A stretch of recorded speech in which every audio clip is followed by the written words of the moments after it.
Bonjour à tous, on se retrouve aujourd'hui pour une nouvelle vidéo. Je vais vous expliquer ce qui s'est passé avec les plaques Dibond qui n'ont pas tenu. Et ensuite, je pose la barre de douche et les finitions dans la cuisine. Allez, c'est parti. Alors, quelle ne fut pas ma surprise en voyant que la plaque s'est complètement décollée. Je l'avais collée avec une colle polyuréthane. Je me suis renseigné pour savoir ce qui s'était passé, pourquoi ça n'a pas collé. Ce qui se passe, c'est que cette colle polyuréthane ne collerait pas sur des matériaux à base de pétrole, comme le PDM, comme le caoutchouc, comme tout ça là. Contre le placo, j'ai mis le produit d'étanchéité et peut-être que j'ai pas regardé la formule, mais peut-être que dans ce produit-là, il y aurait un peu de pétrole ou un dérivé, et ce qui ferait que la colle polyuréthane n'adhère pas du tout sur le support. Donc j'ai pris une colle MS polymère hybride qui logiquement devrait tenir, puisque ça adhère sur tous les supports, sur l'aluminium, sur le PVC, sur tous les supports. J'ai pris même une colle pour intempérie, donc ça colle je peux le poser, même prendre une douche, je peux le coller et ça va tenir. Donc c'est impeccable. Alors je suis plutôt content des joints silicone. J'avais le problème avec les plaques qui ne pouvaient pas rentrer dans la baguette d'angle, et donc j'avais dit que je ferais un joint silicone un petit peu plus large, et finalement c'est un bon rendu. L'étanchéité sera parfaite.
Alors comme j'ai une épaisseur de plaque de BA13 plus l'épaisseur du Dibond qui fait 4 mm, il existe des chevilles Moully, mais qui sont faites pour double plaque. Donc j'ai pas voulu le mettre là, parce qu'en forçant peut-être que ça aurait pu tenir, mais j'ai préféré prendre des chevilles à expansion, je ne sais pas comment ça s'appelle, avec un ressort là, et puis deux morceaux qui s'écartent derrière.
Là je suis en train de poser la barre de douche qui va tenir. Il y a une poire fixe qui est au-dessus de moi, qui sera un grand carré, comme ça se fait maintenant de plus en plus, et une poire mobile qui se fera avec un flexible.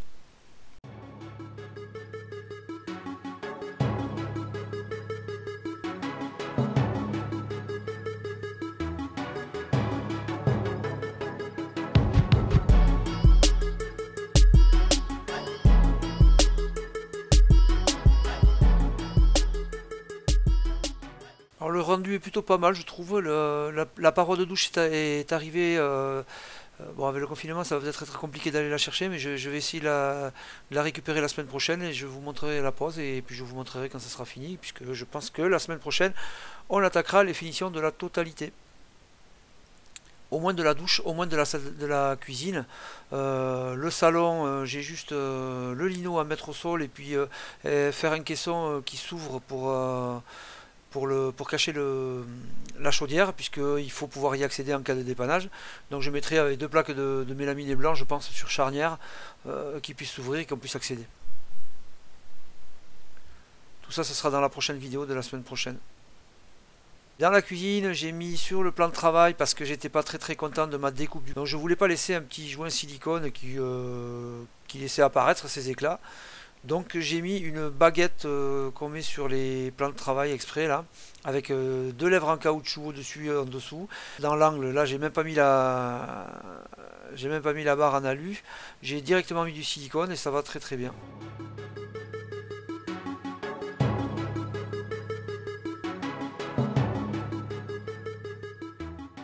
Dans l'emplacement vide, il me manque plus qu'à mettre le lave-linge, puisqu'au-dessus c'est le lave-vaisselle, un petit lave-vaisselle, je crois que c'est un 6 couverts ou quelque chose comme ça. C'est bien pratique quand c'est dans des petits appartements, finalement c'est pas mal. Alors j'espère que cette vidéo vous a intéressé. Si c'est le cas, n'hésitez pas à mettre un petit pouce bleu, ça fait plaisir. Pour ceux qui ne sont pas abonnés et qui veulent suivre mes vidéos et être au courant de tout ce que je diffuse, n'oubliez pas de vous abonner et d'activer la petite cloche pour ne rien manquer. On se retrouve lundi prochain pour une autre vidéo. Ciao ciao.